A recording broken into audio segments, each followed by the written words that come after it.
యువతకు నైపుణ్య శిక్షణ ఇచ్చి వారికి ఉద్యోగాలు కల్పించేందుకు కృషి చేస్తానని ఏపీ మంత్రి కొండపల్లి శ్రీనివాస్ తెలిపారు.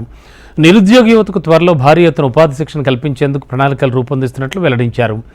విజయనగరంలోని అగ్రహారం మహిళా ప్రాంగణంలో టీటీడీసీ స్కిల్ కాలేజీని మంత్రి సందర్శించారు. ప్రభుత్వ ప్రైవేట్ భాగస్వామ్యంతో దీన్ దయాళ్ ఉపాధ్యాయ గ్రామీణ కౌశల్య యోజన పథకం కింద నిరుద్యోగులకు శిక్షణ అందిస్తామన్నారు మంత్రి శ్రీనివాస్. స్కిల్ డెవలప్మెంట్ మీద పూర్తిగా నిర్లక్ష్యం జరిగింది. మహిళా ప్రాంగణం అయితే 2 years నుంచి కూడా ఎటువంటి ప్రోగ్రాం లేదు.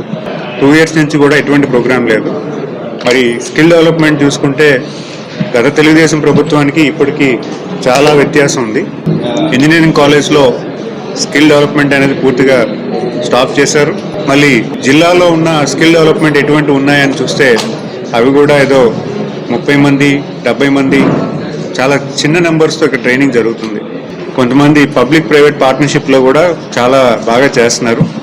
వాళ్ళు కూడా మనకి ప్రత్యేకమైన అభినందనలు తెలియజేసుకోవాలి. సుమారు వాళ్ళైతే ఒక హోటల్ ఇండస్ట్రీ కానీ, అలాగే డేటా ఎంట్రీ ఆపరేటర్స్ కానీ, అలాగే కొన్ని బ్యూటీ హెల్త్ కేర్ సిస్టమ్స్లో కానీ వాళ్ళు సుమారు ఒక 1000 మందిని ప్లేస్ చేస్తున్నారు ఎవ్రీ ఇయర్. మరి గవర్నమెంట్ సైడ్ నుంచి కూడా అదే నెంబర్ ఉంది. 1000 నుంచి 1500 మంది వరకు ఈరోజు మనం స్కిల్ డెవలప్మెంట్ మీద సంవత్సరానికి ప్లేస్ చేస్తున్నారు. ఈ నెంబర్ ఇంకా బాగా పెరగాలని నా కోరిక.